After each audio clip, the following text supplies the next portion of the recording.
This is an example of a student working in lab, and they have gotten to a point where they've launched the Unreal Engine, and they're seeing this not installed.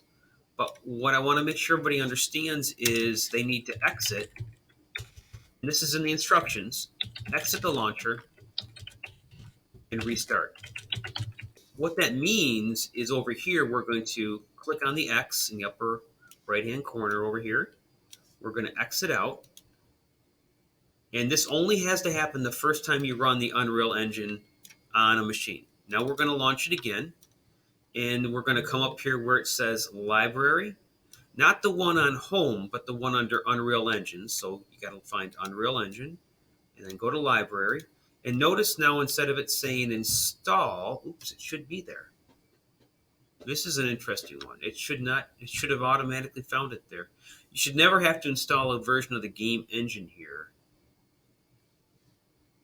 Enderlord 320, whoever you might be, I don't know who you are. But this is not going to work for you. You're not going to have permissions.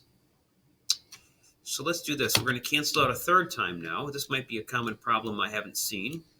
And we're going to start through the launch this way. Epic Games Launcher here. We're going to come up to where it says Library. And it says Launch right there. That's what I was looking for. So this 4.260, we're going to actually remove this. We are not able to install a new version of the engine.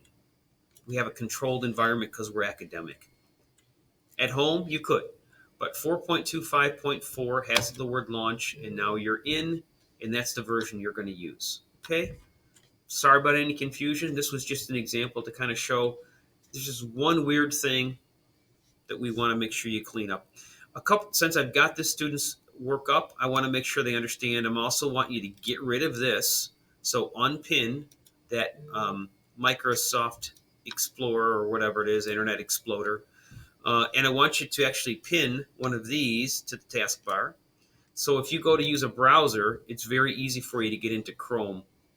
Make sure you sign into your Tech Campus credentials here. And when you do, you want to sync your bookmarks so you'll see that you've got a shortcut here. So make sure you do a sign in using your Tech Campus credentials here. And then you'll get the shortcuts. All right? Appreciate you letting me use you as a sample. I hope that's helpful for other people. I'm going to bring this one to a stop.